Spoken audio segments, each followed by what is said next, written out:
debatiendo juntos. Combinación clave. Estamos de vuelta por la 92.9. Al aire. Por el amor de una mujer jugué con fuego sin saber que era yo quien me quemaba. Este 23 de marzo, como están escuchando, vuelve a Santiago Julio Iglesias. Pero emocionante. Que alguien retrató a Julio Iglesias alguna vez como la voz orgásmica. Como que todo el rato tenía... No, yo creo que será Barry White. Que en paz descanse. También. Venga a verlo. 50 años de música y emociones. Recuerde, este 23 de marzo en Movistar Arena, venta de entradas en Punto Ticket. Otra más de Free Time con la hora Radio La Clave. Motivos para brindar hay siempre, pero tragos como los que hay en la barra del Lobby Bar de Sheraton Santiago muy pocos. A pasos del cerro, en un entorno inigualable y una vista increíble, la mejor música en vivo lo espera los días martes y jueves. Y los miércoles las últimas tendencias de la moda desfilan al ritmo del DJ invitado. Lobby Bar de Sheraton Santiago, reservas al 222-335.000 o en sheraton.com/Santiago. El secreto del éxito está en tomar riesgos y superar desafíos. Viva la vida, Concho, tomando buenas decisiones. Batería Hankook, mucho más. Eres parte del panel. Eres combinación clave. Ya, estamos con nuestro panel, Pepe Out, el ex diputado Sergio Espejo. Siempre será diputado. Y el que está postulando al más buen mozo de los diputados, Sebastián Torrealba, él se pone todo el fin de semana así con el sol, así va a llegar más quemadito. Ese Gonzalo fue en salida. No, es el que se cree más buen mozo. Yo creo que Torrealba va a esas máquinas solares. Pero está mejor que la de Trump en todo caso. Bastante más parejo, más natural. Los playas cerro. Claro. No, sí, estamos. Oye, a ver, toquemos algunos temas complejos al tiro. Temita. Mira, a mí me impresionó mucho esta niñita que se murió, que había pedido eutanasia tanto al primer gobierno de Michelle Bachelet, después al gobierno del presidente Piñera, al gobierno del presidente Piñera, el segundo gobierno de Michelle Bachelet, y que, bueno, falleció. Porque no porque se haya muerto, sino que porque me imagino lo que debe pasarlo de mal una persona para que esté dispuesta a pedir que la maten o que terminen la vida o la dejen morir. Tiene que ser una cosa muy brutal, y más aún si que un cabro chico, una niña relativamente joven. Tuvo su papá en la Comisión de Salud hace un tiempo atrás, sí, hablando del tema de eutanasia, porque se presentaron dos proyectos de eutanasia en el Congreso. Uno es de Vlado Mirosevich y otro es mío, junto con la Marcela Sabat. Ninguno resuelve el tema de la niña, entre paréntesis. No, excluimos los menores de edad. Vlado en el fondo quiere avanzar en el corto plazo a llevarlo a los menores de edad, pero nosotros estamos en contra de eso, y nosotros presentamos un proyecto de ley más restrictivo. Pero luego presentamos una resolución o un proyecto de resolución que fue votado por unanimidad en el Congreso, que yo creo que es más relevante que el tema de la eutanasia, que tiene que ver con los cuidados paliativos. Hoy día en Chile solamente existen cuidados paliativos para aquellas enfermedades oncológicas que están aseguradas dentro del GES. Pero hay más de 60.000 pacientes que tienen enfermedades no oncológicas, dolorosas y que van a terminar con la muerte, que no son tratadas de alguna forma. Entonces, lo que nosotros decimos, eutanasia sí, pero antes de la eutanasia tenemos que tener asegurados cuidados paliativos de calidad, porque estamos en la convicción de que si existen cuidados paliativos de calidad, las personas que van luego a tomar la decisión de ejercer su derecho a la eutanasia van a ser muy pocas. Yo creo que hay que tener el derecho a la eutanasia de todas maneras, pero creo que los cuidados paliativos es importante, y vamos a presentar, el gobierno va a presentar, porque iniciativa del Ejecutivo, va a presentar ahora en el corto plazo un proyecto de ley de cuidados paliativos que lo estamos trabajando hace rato. Creo que es un temazo, pero por sobre todo es un tema de dignidad. O sea, la gente en su lecho de muerte, al no tener los tratados necesarios, la verdad es que sufre demasiado. Y no solamente el enfermo en particular, sino que también la familia. Hay algunas enfermedades que son un caos económico para la familia, y que la misma familia incentiva a o desconectar a la persona, a una eutanasia más pasiva. Y la verdad es que eso es lo que tenemos que regularlo bien, pero sobre todo con tener unos cuidados paliativos de calidad, porque al final, si tú le das los tratamientos de remedios, más el acompañamiento espiritual, psicológico, psiquiátrico que tiene que tener la persona, bueno, va a tener unos últimos meses de vida más dignos y probablemente no vaya a tomar la decisión de la eutanasia. Yo te puedo decir, desde la experiencia más íntima, que los cuidados paliativos están muy bien. Mi padre falleció el 2018, luego de varios meses, y por supuesto estaba acogido al plan de seguimiento de los enfermos terminales de cáncer. O sea, de cáncer. La próstata primero y luego se fue a los huesos, y cuando llegó a los huesos ya fue... Y te puedo decir que me pedía a gritos. Te estoy hablando de una familia, mi hermana se instaló, lo acompañó, pero la indignidad de alguien que había sido un orgulloso y autoritario padre, de que su hijo lo tenga que dar vuelta para limpiarle el culo una y otra vez, no poder pararse siquiera para ir al baño. Un tipo que había, un médico de prestigio, que había jamás tratado cáncer mucho, que sabía perfectamente de qué se trataba la vida y la muerte, y me pedía a gritos: Pepe, por favor, aprueben la ley. Luego me empezó a decir: no aprueben la ley, por favor, házmelo. Y por supuesto, yo, el que menos podía hacer una cosa así. Y el opio, o las opiáceas, que al final los cuidados paliativos tienen que ver básicamente con eso. No, pero además tienen el tema de acompañamiento. Pero al final de cuentas, para el paciente, para el enfermo, el dolor desaparece provisoriamente cuando están completamente dopados. O sea, cuando tú los conviertes en vegetal, y cada vez que volvía a la razón y a la vida pedía morir. Entonces, claro, no te niego que es muy bueno acompañar a los enfermos terminales, pero es imprescindible entregarles el derecho a decidir. El derecho, en el fondo, a decidir cuándo. Pepe, yo sé que eres partidario, a decidir cuándo, porque cuando una muerte está, cuando la suerte está echada en materia de vida y ya está definido, francamente no veo que la sociedad le pueda imponer a alguien continuar con vida. Ahora, el caso de los niños es más complejo, pero si hay un niño, hay una familia entera, que es el caso. No es la voluntad de un niño, que uno podría decir todavía no está completamente conformada, sino que es una decisión que parte del niño y es refrendada por el conjunto de la familia. Es bien dramático. Ha habido casos anteriores también de niños, una niña. Sí, hay dos temas que creo yo que, y si tú participaste en la presentación de un proyecto al respecto, me imagino que lo tienes que saber. Hay dos cosas que son extraordinariamente perturbadores en esto. Una es el tipo de pensamiento. Yo supe de un caso de que se creía que se iba inevitablemente a morir, pero mágicamente se salvó. Por lo tanto, no debiéramos hacer nada. O sea, es la búsqueda, claro, es la búsqueda de la excepcionalidad como norma, que es una cosa muy jodida, porque si es que no sucede, tú básicamente torturas a una persona. Y la segunda variable es la religiosa, que es una cosa muy, muy fuerte, independientemente de que yo creo que hay bastante, y yo conozco por lo menos, casos en que con la anuencia del sacerdote y guardándose todo en estricto sigilo, se desconectó una persona. Oye, yo creo que este es de esos típicos temas que por Twitter no tenéis cómo resolverlo. Aquí te tapan. La primera definición. Yo primero quiero recomendar un libro que no resuelve el problema, pero que es bien bonito sobre esto. Creo que es la última novela de Ian McEwan, se llama La Ley del Menor. Precisamente una jueza inglesa. ¿Cómo se nota que ha tenido tiempo para leer? Para leer. Recuperé humanidad. Ha tenido tiempo para leer y humanidad. Y además, mira ¿quién de los cuatro es el que parece como más fresco, lozano, dispuesto? Uno ahí ganándose los porotos en el mercado todos los días. Para Netflix.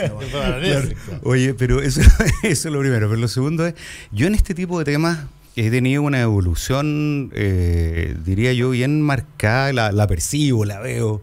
La vimos también en el Parlamento, en el último en los periodo. últimos 7 años, diría yo, 8 años, donde me he enfrentado un poco a estas cuestiones que tú planteas ahora recién, Fernando, de cuáles son las categorías que gobiernan la vida, de alguna manera. Tú estás mencionando la religión, hay otras que son la ideología. Uno tiene categorías, y el que pretenda decir que no las tiene está mintiendo o no se ha dado cuenta de en qué categoría está metido. Y el problema de muchas de estas cuestiones es que lo que hacen es intentar meter la realidad o ajustar la realidad a un conjunto de ideas. Y la realidad es mucho más porfiada, es más rica, es más variada, etcétera. Y yo por lo menos creo que la pregunta que uno se tiene que hacer en cada uno de estos temas es qué es lo que resguarda de mejor manera la dignidad de un ser humano. Y eso toca también a los niños. Fíjate que una de las discusiones atrasadas que tenemos en Chile, yo fui muy activo en la aprobación de la ley de identidad de género, por lo menos en la Cámara, y también para empujar la posibilidad de que los menores pudieran determinar su identidad registral. En nuestra legislación en Chile se reconoce el interés superior del niño como lo que debe gobernar cualquier decisión en esa materia, y se le entrega esa responsabilidad al final del día al juez. A un juez para resolver, escuchando a todo, pero al niño también. Y yo creo que en cuestiones como esta, primero, en el caso de los adultos, salvado lo que dice Sebastián, que es no abandonar la discusión sobre cuidados paliativos, lo que se conoce como medicina de enlace, que los médicos se hagan cargo del trato humano a los pacientes y no solo de la cuestión que ha ido avanzando con el tiempo. Que ha ido avanzando porque todavía es súper lento, y eso requiere financiamiento, formación, etcétera. Y al final del día yo creo que un adulto debiera poder decidir en casos extremos si su vida tiene sentido mantenerse o no. Estamos hablando de cuestiones bastante extremas por lo demás. Y nos vamos a ver obligados a enfrentar esta discusión en algún minuto, también respecto de a lo menos los mayores de 14 años. Sí, es una cuestión. Mira la locura en este país. Nosotros, mientras un montón de personas discuten que la responsabilidad penal tiene que bajar de edad, porque los niños, si cometen un delito, en realidad ya no son niños y tienen que ir a la cárcel y tienen que pagar, en todos los demás ámbitos se les priva completamente de esa capacidad de decidir, de tomar decisiones. Es una locura. Es una discusión súper legítima, yo creo, pero y en el proyecto de ley de Vlado Mirosevic nosotros estuvimos en contra por dos cosas. Uno, porque él dijo la primera vez que estuvo en la comisión de que este era un proyecto minimalista y que quería avanzar a los menores de edad. Y luego porque incorporaba dentro del proyecto de ley aquellas personas que tuvieran enfermedades psiquiátricas o psicológicas. Y la verdad es que cuando uno está con una enfermedad psiquiátrica o psicológica, la verdad es que la posibilidad de tomar una decisión libremente es tendiente a cero. Por lo tanto, nosotros nos negamos a eso, pero propusimos algo y pusimos nuestro proyecto de ley. Y yo creo que se va a dar una discusión en el Congreso bastante interesante. Se fusionaron, ¿no? Se fusionaron los proyectos, pero quedaron bastante mal fusionados. A mí no me gustó cómo quedaron finalmente. Incluso se le puso el nombre de cuidados paliativos y no dice nada con respecto a la política pública de cuidados paliativos. Pero a mí me parece que se va a dar una buena discusión, que yo entiendo a Fernando, que uno puede, esto hay que hacerlo desde la razón, desde lo que uno conoce, pero no puede hacerlo desde creencias personales, porque finalmente estáis construyendo una política pública. Déjame plantearte una disquisición que dice aquí por Twitter Juan Carlos Werner, que me parece bastante válida. Dice, lo voy a reformular la pregunta de él. Si es que hay ley de eutanasia, si se llegara a eso, la pregunta de él dice, ¿cuántos médicos estarían dispuestos a aplicarla? Yo voy a plantearlo de otra manera. ¿Por qué no se habría de producir, incluyendo el Tribunal Constitucional, la misma lógica de la objeción de conciencia? Claro, deberíamos adecuarnos a la lógica donde la objeción de conciencia finalmente va a seguir el mismo camino, no solamente los médicos que se opongan, sino que además alguien va a plantear de que tiene que ser objeción de conciencia institucional, y estamos en el mismo brete del caso del aborto de las 3 causales. Ahora, digamos las cosas como son. Mi experiencia me permitió enterarme de que se ha desarrollado una, llamémosle así, industria equivalente a la industria que se había desarrollado en relación al aborto. Es decir, hay médicos Pero por hay su- tarifas, pero por supuesto, hay tarifas, Pero por hay, supuesto. hay situaciones que son resueltas de esta manera sin ley. Hay mercado lo permite. eutanasia de facto, digamos. Absolutamente. claro. Pero absolutamente. Además, yo conozco casos yo. Yo también. Son pasivas. Son pasivas. Hoy día Y, la o sea, eutanasia pasiva yo- se practica en Chile. Yo no me atrevería a apostar de que hay casos de activa Hay también. activas. Pero no me restaría de creer que algo es así. Porque el impacto de ver una persona sufriendo que se quiere, que está muy cerca, es una cosa muy brutal. Es muy brutal. Demasiado. Y sobre todo cuando los médicos te dicen que no hay sino más de eso hasta que se agote el asunto. Ahora, yo creo que para enredar la discusión, sin embargo, aquí siempre ha habido una tensión en este tipo de cuestiones, me parece, entre este reconocimiento de la dignidad de la persona para tomar decisiones que finalmente son irreversibles, lo afectan en su existencia, y la tendencia también individualista a dejar votar finalmente a la gente, ¿ah? Porque esto es también una manera de desembarazarse de problemas y de no ir y no empujar la frontera de los cuidados paliativos, de los cuidados, ni siquiera paliativos, de los cuidados, ¿ah? Que es un área en la que nosotros estamos, francamente, si me perdonan la expresión, en pelota. ¿Ya? O sea, este es un terreno... Hoy día lo que tenemos en Chile con respecto a lo paliativo, tenemos tratamientos porque lo que estamos entregando son remedios. Fármacos. Pero tenemos cuidados. Fármacos con suerte. Otra cosa. ¿Ah? Sí, claro. En el caso, por ejemplo, en el Calvo Maquena hay un programa, esto es con niños, Sí. en el Calvo Maquena hay un programa que se llama de la Fundación La Caracola, que hacen una especie de tratamientos paliativos que tienen que ver con la arteterapia. Sí. Que yo una fundación que yo estoy apoyando hace un tiempo. Y el efecto o la preparación de esos niños hacia la muerte a través de este procedimiento es notable, es increíble. Yo lo he visto particularmente. Pero mira, Sebastián, hay dos cosas que son interesantes que uno lo plantea Pat Fer, se llama en Twitter. Dice, ¿cómo calza lo de lo paliativo? Que es una cosa que yo encuentro que es tremendamente lógica, con que el presidente rete a la Corte Suprema porque le dio la obligación de poner medicamento a alguien que se va a morir igual. Eso me parece a mí, me parece un contrasentido, pero ahí. Es que ahí viene la decisión personal.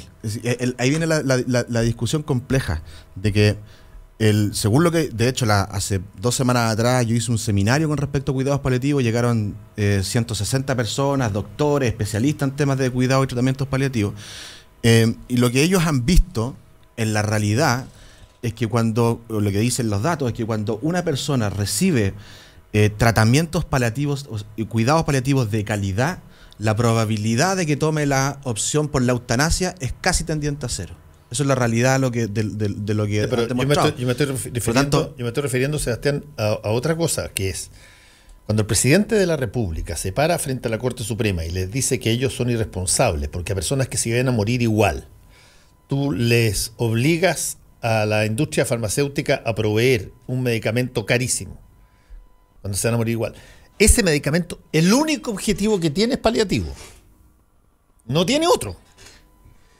Y por lo tanto, si es que el costo es lo que determina que tú le des o no le des eso a esa persona porque tiene el mismo derecho que todos los demás, bueno, entonces el problema de lo paliativo ya no es un problema real en términos, o podría no ser un problema real en términos de ayudar a la persona que está sufriendo.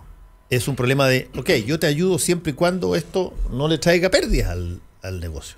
Hoy día la forma, o sea, las personas que tienen acceso a tratamientos paliativos de calidad, bueno, son las personas que tienen plata. Sí, claro. Esa es la realidad. Bueno, eso es lo que está tratando de corregir en la Corte Suprema. Esa es la realidad. Que de hecho lo hizo en 2 casos. Claro, pero el problema del fallo, perdón, Pepe, el problema del fallo,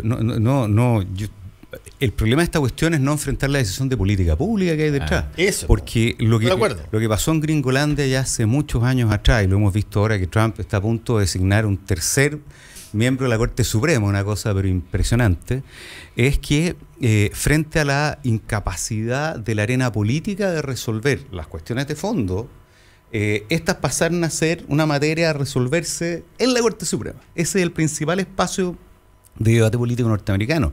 Y lo que tenemos acá es una discusión bien ilógica, porque en el fondo, claro, la Corte está resolviendo, yo entiendo que son las ISAPRES las que tienen que financiar esto, ¿no? Las ISAPRES tienen que Perfecto. financiar. Entonces, está tomando una Son decisión. enfermedades raras y Así que van a terminar con la vida de las personas de Así igual es. manera para Así es. Pero la pregunta de fondo es de política pública. Ahora, el presidente, yo creo que de manera súper desafortunada se aproxima en ese momento al tema. Yo creo que metió las patas, pero completamente, y la falta de empatía es bien marcada. Pero esto no es El cuestión de presidente política hace pública. rato se salió de una decisión, diría yo, de comportamiento que había tomado al inicio de su mandato respecto de lo que había sido su comportamiento en el primer periodo presidencial. Es decir, de dejarle protagonismo a sus ministros, de no meterse en todos los temas, De no de bajar no la ancha cada exponerse rato, claro. a equivocaciones. Y yo creo que la ley del escorpión, como decía aquí, hace que vuelva a su naturaleza, y claro, en la medida que vuelve a su naturaleza empieza a cometer más errores. Sí. O sea, además cuando intenta corregirse empeora. Cuando dice que en realidad donde dijo industria de la educación quiso decir comunidad educativa. Oye, pero yo recomiendo Mar Adentro, la película de Amenábar, con Javier Bardem. Chileno. ¿Ah? Con Javier Bardem. Exactamente. Nada, es chileno, pero es Chileno, chileno claro. entre comillas, ¿verdad? Claro, ese- No, nació aquí. Ese chileno como la Rondo, que Como la llega Rondo, claro, como la Rondo, sí. a romperla supuestamente. A Unión Calera, ¿no? Calera, sí. Calera llega. Muy buena película. ¿Alguien va a explicar cómo Calera, oye, hace esas cosas? De traer jugadorazos. ¿Cómo se llama ese? Brian. Pero si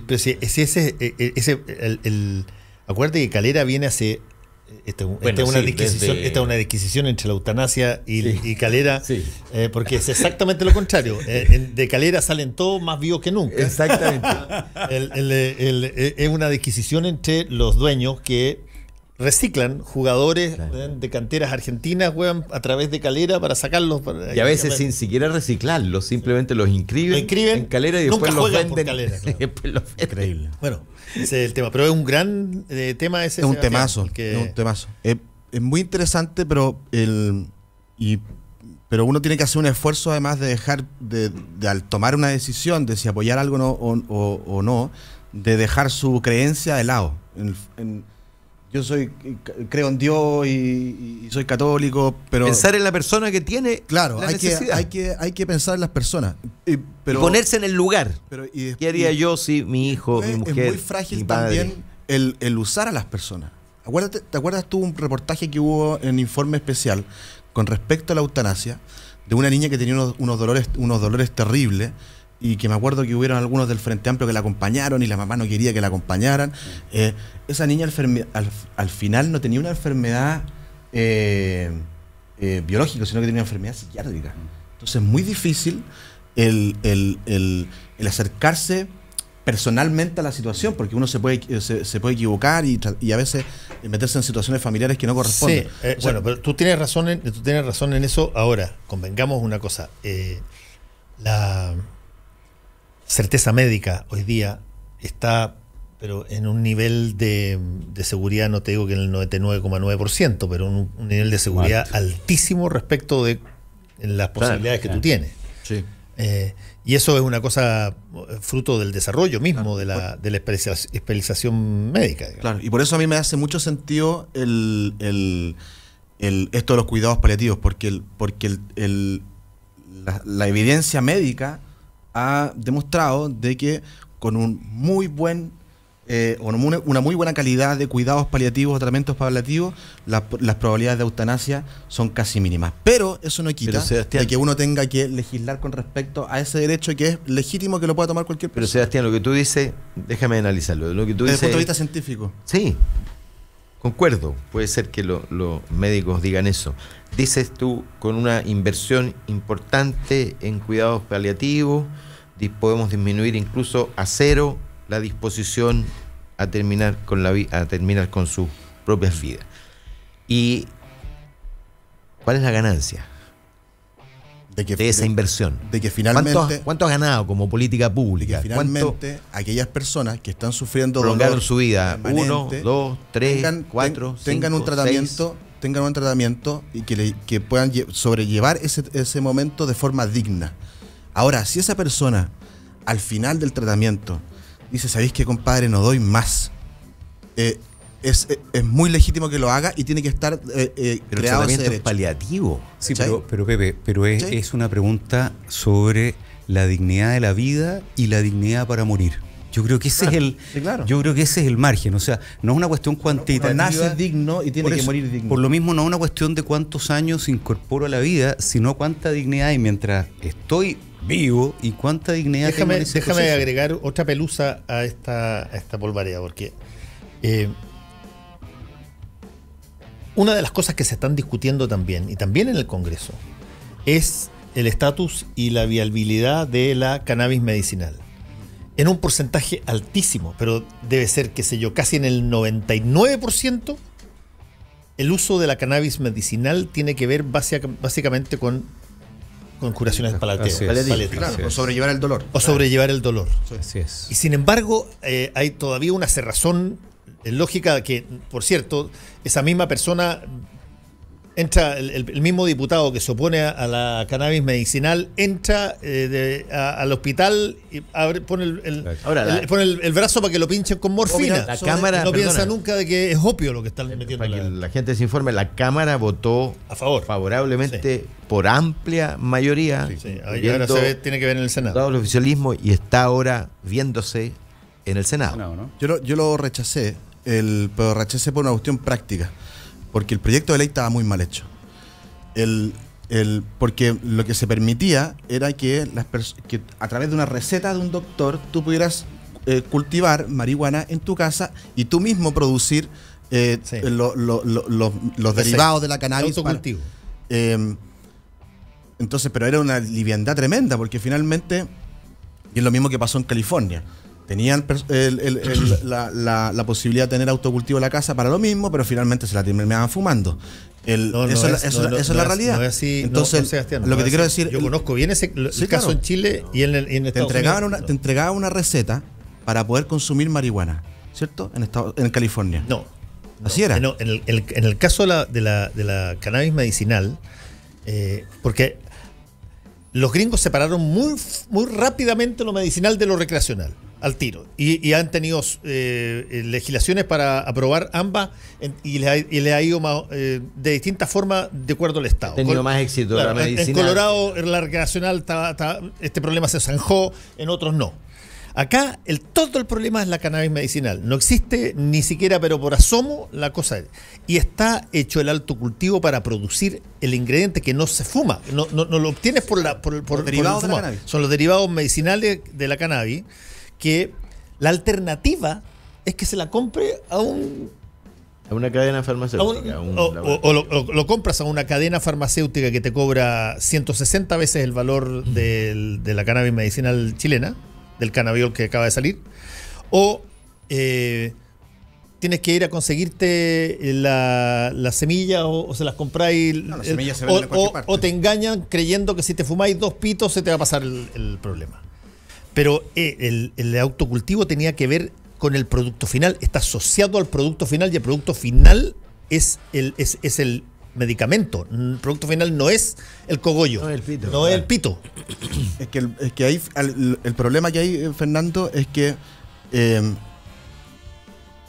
y no quiero ser peyorativo, pero el problema que hay es que gran parte de esas personas se la van a fumar. ¿Por qué? Y finalmente lo que le faltaba a esa ley era la fiscalización. Tenía cero fiscalización. Y por lo tanto, tú cuando le das permiso a una persona para tener 2 plantas, va a tener 3, y va a tener 4, y va a tener 5. Pero es que esa mirada tuya es bien curiosa, porque fíjate que existe hoy día.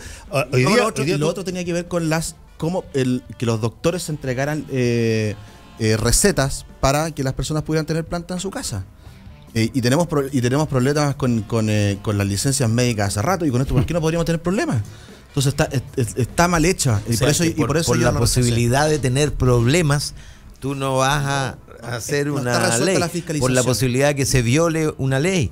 Yo Mira, estoy inhibiéndome además, porque no sé perdona, si nos toca ir a Sí, tenemos que ir. estoy preocupado del financiamiento. ¿Tienes listo tu comentario en redes sociales? Ya regresa Combinación Clave. En la 92.9. Tu opinión nos importa. Hora clave. 10 de la mañana, con 2 minutos. 92.9. Somos como tú. Somos la clave.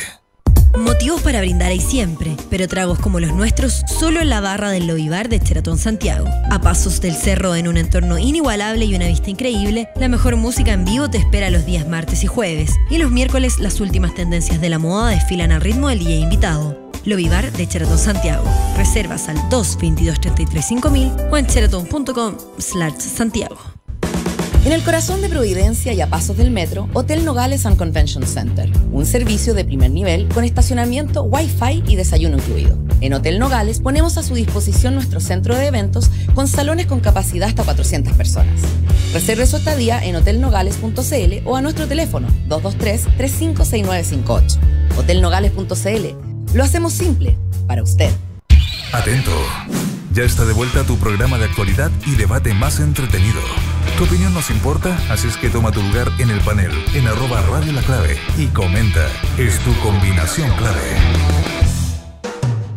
Desconectarse de la rutina y disfrutar siempre es la mejor opción. Restaurante El Bohío le da la bienvenida a una nueva temporada con un clima agradable, un ambiente relajado y fresco, junto a la piscina al aire libre y las mejores carnes grilladas, una gran variedad de mariscos, ensaladas, antipastos y buffet de postres para una experiencia culinaria única. Almuerzo y cena buffet en Restaurante El Bohío. Reservas al 222-33-5000 o en sheraton.com/Santiago. El secreto del éxito está en tomar riesgos y superar desafíos. Viva la vida Concho tomando buenas decisiones. Batería Hankook. Mucho más. Somos opinión. Somos la clave. Bueno, Sebastián tuvo que irse a La Moneda. Una de esas termina de ministro. De vocero.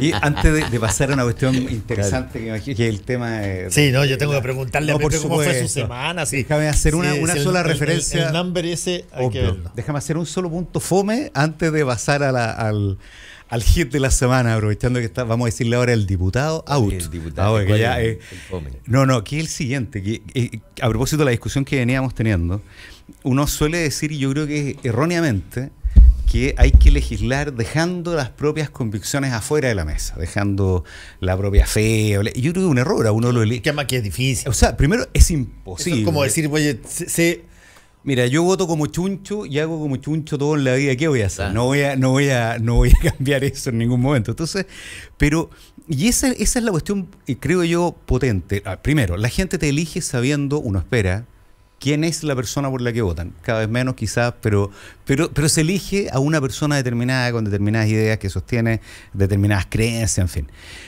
El punto es que uno debiera esperar en el Parlamento un debate en el que eso está orientado, de nuevo por lo que venía diciendo, la dignidad, el bien común, el diálogo racional y razonable.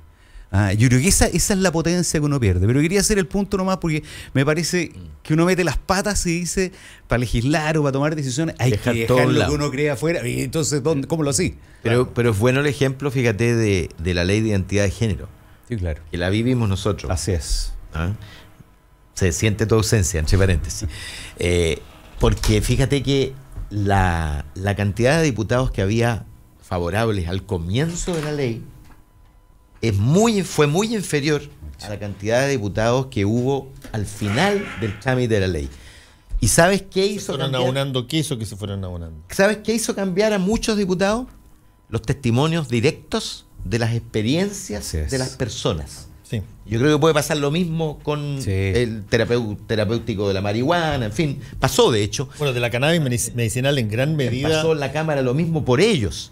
O sea, cuando un diputado cuya religión, cuyas convicciones de vida, qué sé yo, lo llevan a determinada cosa, pero ve el sufrimiento, ve que la ley puede ser una solución a un problema de dolor concreto de una familia. A mí me tocó conversar con una familia conservadora que desde muy temprano su chico quería ser niña. Y me contaron la verdadera viacrucis que vivieron hasta reconocer que tenían que dejarlo vivir. Cuando matáis la caricatura, cuando matáis el estereotipo, cuando veis el rostro humano, todo es distinto. O la típica que dicen algunos, no, pero si este es un problema de unos poquitos. Claro. Como si el problema de unos si eso pocos le fuera restara menos valor. relevante Así que es. el problema de todos. Así es. Sí. Vamos a la semana de Pepe, ¿no? Sí, solamente antes que hay una noticia que acaba de Chuta. decir que dice un grupo de hombres uniformados que se identifican como militares llamaron en un video a desconocer al presidente Nicolás Maduro, pero da la impresión de que no son realmente soldados. Parece que estaban afuera. Yo leí Sí. primero que había un grupo de militares, pero en Perú, Ah, diablo. ex militares. Sí, atrincherados en un comando en Cotiza, en el norte de Caracas, que se encuentra rodeado de policía y efectivo de las Fuerzas Armadas, dice la agencia AFP. Aquí está la tropa profesional de la Guardia Nacional en contra de este régimen, al cual desconocemos completamente. En fin. Las escaramuzas de golpistas en Venezuela han habido varias. Bueno, Chávez. Bueno, Chávez por Chávez, po. acuérdate que lo toman preso Sí, y lo sí, meten claro. ahí y finalmente después gana. O este cuasi golpe, ¿te acuerdas tú De que los Chile 90, se apresuró del a 2000 algo. Chile se apresuró a Claro, saludar? claro. Pero esto no va a parar. Presidente Carmona era. Claro. Que duró Que era el menos jefe de de los 24 empresarios, horas, claro. claro. No, esto no va a parar. Yo fui bien amigo, bien cercano, no sé, él hace tiempo, lamentablemente, de uno de los gobernadores, uno de los pocos gobernadores que no juró, que fue electo en Maracaibo, un maracucho, Juan Pablo Guanipa. Y él se negó a jurar ante la Asamblea Nacional y por lo tanto no pudo asumir como gobernador. Este órgano que inventó Maduro, sí, pues Maduro, ¿alcanzó a ser Chávez? No, Maduro. Y lo único que uno ve a la distancia es que es solo descomposición. Yo creo que desafortunadamente no. Bueno, vamos a ver, vamos a estar salida. atentos a lo que sigue porque por ahora no hay nada más que esto. Y dicho esto, La semana del diputado. la semana out. del diputado out, que parte Yo te digo diputado out porque vi que ahora tú dices diputado Alarcón. ¿Ah? Entonces yo creo que ya pasamos, como cuando uno era chico del colegio, a ver, tratarnos por a los ver, apellidos de nuevo. Bueno, yo siempre me traté por el apellido A ver, en el Barros Arana. ¿Por qué razón decides tú tirarte contra Florcita Motúa de la manera que lo hiciste, públicamente y todo lo demás? Cuando es una cosa que uno, me imagino, puede conversar también con... Porque había conversado 2 veces, en serio, luego de que después de cada votación, él se para e insulta literalmente, a los que votaron distinto de él. Y en ocasiones, a veces, sin siquiera saber qué es exactamente lo que se está votando. Al punto de que defendió un proyecto, incluso lo bautizó como Proyecto Angelito, el de los mortinatos, la posibilidad de enterrar a los mortinatos, y luego lo votó en contra, porque la decisión de la bancada fue votarlo en contra. Entonces, yo le dije primero, me acerqué, le dije, Florcita, tu voto es tu voto, el mío es el mío, yo lo hago después de estudiar, reflexionar, formarme una convicción, tú no tienes derecho. El Thomas Hirsch, presidente del partido, vino a excusarse conmigo, decirme que esa actitud no era la actitud del PH, etc. Después continuó en esa actitud. Y el otro día, a propósito de una votación completamente sobre un proyecto de ley de violencia en la comunidad escolar, dijo, en realidad, pidió la palabra para hablar en ese proyecto, dijo, y en realidad lo que yo voy a hablar es de la violencia que me produce cuando algunos votan iniciativas del gobierno y son traidores, los eligió el pueblo para votar contra el gobierno y están votando a favor.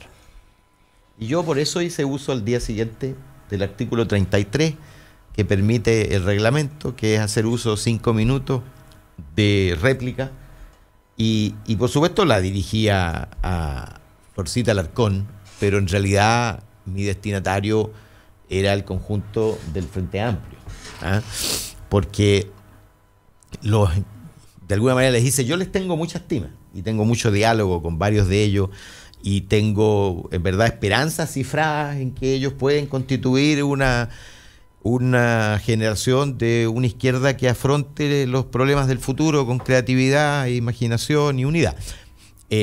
Pero eso no me ciega a visualizar sus problemas. Y uno de sus problemas básicos es la arrogancia, es creer que el voto bueno es el voto del Frente Amplio y el voto malo es el voto de todo el resto. De creer que se puede transformar el voto propio en un voto de convicción y el voto de los restantes en un voto vendido. ¿Ah? Como si el bien estuviera en un lado y el mal estuviera siempre al frente. Y que no tuviera la mínima disposición de trabajar con personas que piensen distinto. ¿Ah? Eso es lo que yo les dije. Le hizo mucho sentido a muchos. ¿Ah? Muchos se me acercaron a conversar sobre el punto, algunos retuitearon incluso para decir este emplazamiento hay que tomarlo en serio, no como una simple crítica al voleo. Y me pasó con esto que conecté, parece, con un cierto sentido común, porque me llovieron los llamados, los mensajes, las comunicaciones a través de mi web, los buena Pepe a través del vidrio abierto del auto en la calle, lo que me refuerza, porque lo que yo hice, lo más importante de lo que yo hice, creo, es señalar de manera expresa que a uno no le eligen para votar a favor o en contra de un gobierno. A uno lo eligen para participar en la elaboración de las leyes y para formarse convicciones respecto de ellas. Y yo me autoobligo, lo sabe bien Sergio, que hacía el mismo ejercicio, me autoobligo a formarme convicción respecto de cada votación, de manera que al día siguiente la señora Rosita, como para no ocupar a la Juanita del Lago, me pregunta ¿y por qué votó lo que votó? Yo no le diga lo que dijo una vez un diputado, que se había equivocado en la votación y dijo, yo voté a favor porque vi votar en contra a los de la UDI. Y todo el mundo había votado en contra porque lo que había que hacer en realidad era votar en contra. Pero yo nunca voto por reflejo de oposición ni de compañía. Es decir, no voto a favor porque los míos voten a favor, ni voto en contra porque los de al frente voten a favor. Si voto a favor es porque creo que algo es bueno para Chile, para mi gente, sí, ahora, y al revés. Convengamos una cosa, Pepe, que no todas las... para tratar de calmar a algunas personas que discrepan de tu récord de votación, en el sentido de que a veces hay votado cosas que para otros les parecen que no debiera votarse así. El punto no es cómo votas. Si el punto es si es que la votación responde a lo que tú te has convencido después de haber estudiado el tema. A veces eso puede ser aliarte con lo que eventualmente son tus adversarios políticos. Por supuesto. Y otras veces cada una de mis votaciones y otras veces no. Hay personas, y sobre todo en Twitter hay muchas personas que creen de que las personas son unidimensionales. Exactamente. Y por lo tanto tú tienes que siempre tener exactamente el mismo comportamiento, independientemente de cuál sea el estímulo, cuál sea el estímulo que esté sobre la plancha. Eso es súper peligroso, porque tú terminas finalmente llegando a que hay una sola alternativa para eliminar al adversario. Además bastaría que hubiera 2 diputados, uno de cada lado, y estamos listos. Están listos. Exacto. Pero cuesta entender y por eso te lo quiero preguntar, cuesta entender que los diputados no son las personas que responden a posiciones doctrinarias inamovibles. De hecho, teóricamente un diputado o un senador es elegido por sus votantes para cumplir una determinada función en términos de un determinado programa o papel, pero tiene un espacio amplísimo de resolución porque muchos de los temas que aparecen no aparecen hasta que tú eres diputado. Obvio. Además no están alineados políticamente, sino hasta que ocurre eso. Exacto. No hay alineamientos previos respecto de la eutanasia o respecto del aborto, respecto... En fin, pero de todos los temas. Si todos los temas que aparecen siempre son nuevos. Por ejemplo, ¿qué es lo que desencadenó la decisión, no se sabe si es decisión todavía, del Frente Amplio de incumplir el acuerdo de apoyo a la mesa por 4 años? La votación concreta de si tú rompías o no rompías el vínculo entre la visa de turista y la residencia definitiva. Yo fui testigo y participante, pero testigo al final, del naufragio de las izquierdas europeas en el especie de ataúd de la inmigración. Ellos enfrentaron solo con buenos sentimientos donde había que enfrentar con políticas públicas, con control del Estado. Y lo que yo he demandado y defendí en esta discusión es la posibilidad de control del Estado del flujo migratorio. Yo soy un convencido de que necesitamos otro 1 millón de inmigrantes en Chile, por las razones de natalidad, por las razones de impulso al desarrollo, por las razones de envejecimiento, etc. Necesitamos otro 1 millón de inmigrantes. Pero si ese 1 millón llega en 2 o 3 años, es el paraíso de José Antonio Kast. Y yo no estoy dispuesto a eso. Y de la trata de personas. Y de la trata de personas, y de los abusos. Oye, el flujo de haitianos, a quienes yo quiero mucho y participo con ellos porque están muy presentes en mis comunas, en Quilicura, en Estación Central, que son además de los inmigrantes más constructivos, trabajadores, en fin, religiosos, para decirlo en las palabras de Fernando, llegaron de manera masiva durante un corto periodo de tiempo a un número reducido de comunas. Y la reacción que han generado tiene que ver con la falta de preparación del Estado en esas comunas para darle iguales derechos y oportunidades. Y ustedes bien saben cómo están siendo abusados los haitianos en nuestras comunas y cómo eso además, como se ha producido una sobredemanda sobre bienes sociales muy importantes como los jardines infantiles o las consultas en los centros de salud primaria, ha generado una reacción xenófoba y racista que va increciendo. Y yo lo veo todos los días en la feria, lo veo todos los días con mis electores. Y por lo tanto yo digo, hay que reservarle al Estado la posibilidad de regular flujo. Y aquellos que quieren más Estado en salud y que quieren más Estado en educación y que quieren más Estado en previsión, lo que están proponiendo es que el mercado resuelva cuántos inmigrantes lleguen a Chile este año, el próximo y el subsiguiente. Incluso ni siquiera el mercado chileno, el mercado, las situaciones de crisis de los otros continentes y de los otros países. Entonces, es una discusión y uno podrá estar de acuerdo o en desacuerdo. Pero si yo voto, lo hago después de una reflexión, lo hago además después de exponer mi reflexión, y nadie tiene derecho a transformar ese voto en un voto intrínsecamente perverso. Y yo creo, perdón, me interrumpa ahí, yo creo que lo que ocurrió esta semana, yo suscribo tu discurso del otro día, pero yo creo que te pone en evidencia dos arenas distintas, dos escenarios en los que se está jugando la política hoy día y que no tienen ninguna relación el uno con el otro.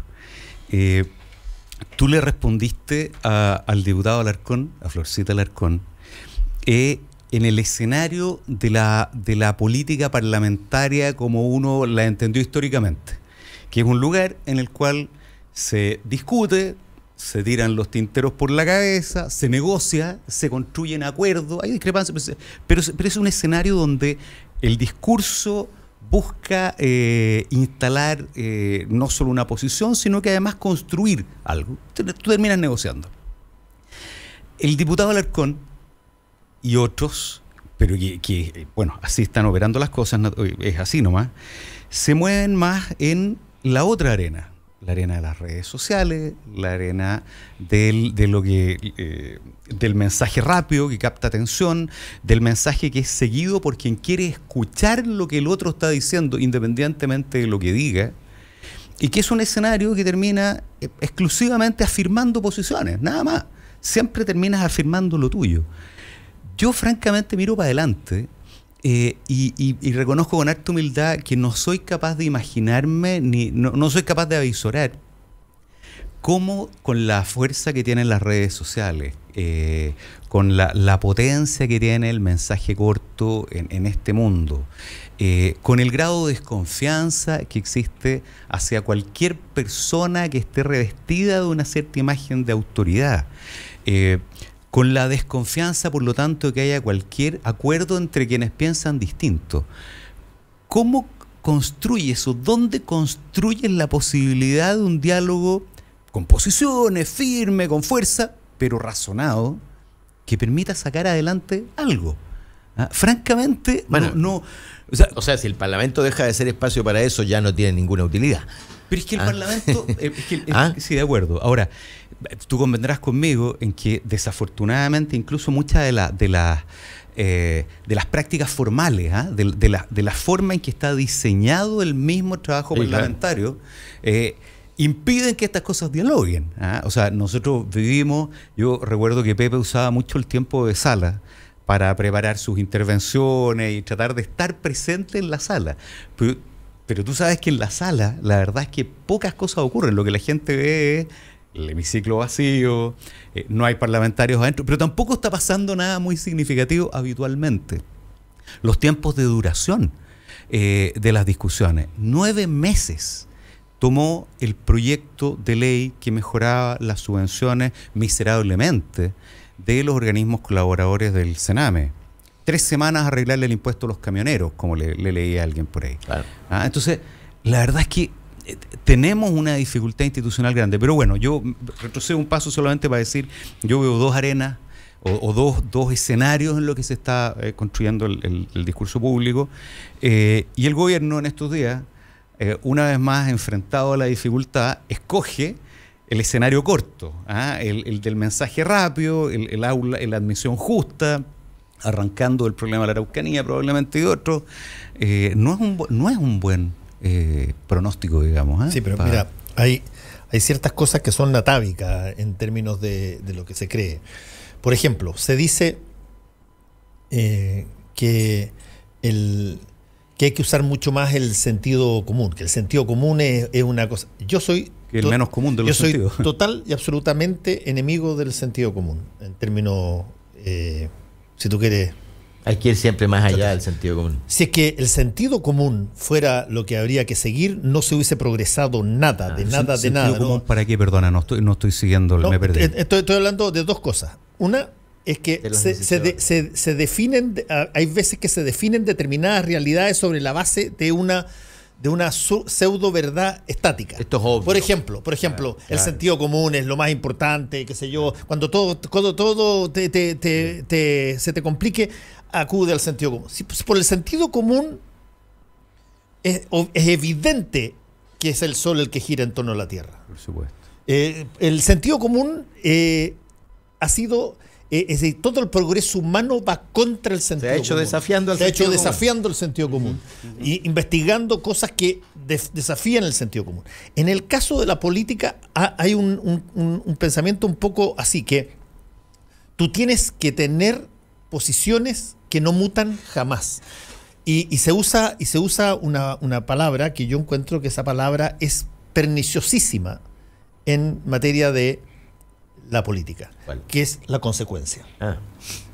¿Qué es la consecuencia? La consecuencia es una palabra que tiene distintas interpretaciones. Tú puedes ser consistencia también. Claro, exacto. La consecuencia, es decir, el hecho de que tú nunca jamás hagas una conducta distinta a la que hiciste la primera vez, que tú siempre hayas pensado de la misma forma, que no importa cómo te haya impactado la experiencia, que no importa cómo te hayan impactado los acontecimientos que pasaron durante tu vida, tú no cambies nunca jamás la realidad puede cambiar, tú no. Claro, el pensamiento que tú trajiste cuando entraste, la realidad puede cambiar, pero tú no. Oye, se le atribuye a Gandhi una frase espectacular en eso, no sé si será él, pero que dice algo así como: si en el transcurso de mi vida ustedes me escuchan opinar 2 cosas distintas, quédense con la segunda, que algo ha pasado entre medio.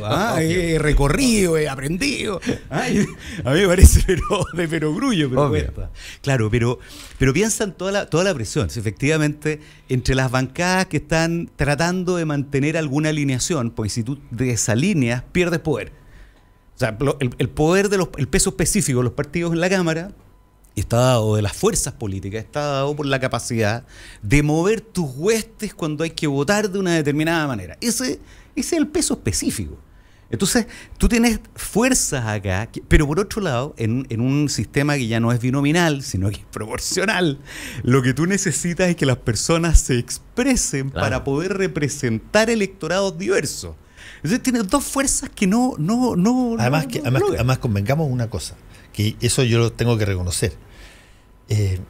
La gente le pide mucho a los políticos que sean consecuentes. Sí, claro. Pero la gente, si tú los sitúas a conversar sobre su propia vida, han cambiado de opinión, han cambiado de giro, han incorporado variables que les enseñó la experiencia en un montón de cosas, donde normalmente lo que partieron a los 18 años de edad y qué sé yo, a los 60, tiene pero una trayectoria que distinto es que tú digas que te convertiste, que es cuando tú haces un salto, reniegas. Claro, reniegas de lo que hiciste antes. La autorretroexcavadora. Claro. Exacto. Niegas y reniegas. Cuando tú reniegas de algo que tú creíste. Así es. El converso, por definición, el converso político, que nosotros conocemos varios, qué sé yo, el converso político necesita matar, por supuesto, su acción pasada. Y por eso es que en la época de los moros, acuérdate tú, en España, la prueba de que te habías convertido al cristianismo es que degollaras un moro. Exactamente. Y por lo tanto, tú tenías que renegar a tal punto que tenías que matar lo que tú alguna vez fuiste.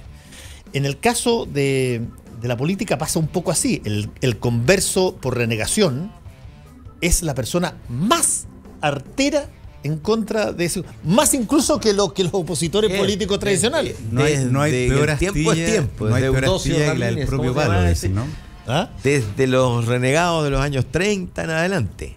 Y no hay peor astilla que la del propio palo, dicen. Yo he cambiado, sin duda, y he cambiado, si me miro a lo que era en los 70, pero al tipo, al adolescente del Varo Sarana, yo lo miro con cariño. Correcto. No lo reniego. Lo incorporo en mi experiencia. Por supuesto, no soy el mismo. Y esa es la diferencia entre el que niega su pasado. Algunos te publicaron una foto con tu trayectoria solamente basada en los cortes de pelo. Había como 6 fotos de ejemplo, claro, por ejemplo. Eso es posible a medida que uno tiene además pelo uno todavía. se adaptando a la realidad. Nos tenemos que ir. Pepe, gracias. Gracias Sergio, a ti. También Fernando, gracias a ustedes. gracias a ti. Nos vemos la noche. Conéctate a la web. Y sigue el debate por Twitter en @Radio La Clave. Ya vuelve Combinación Clave, solo por la 92.9.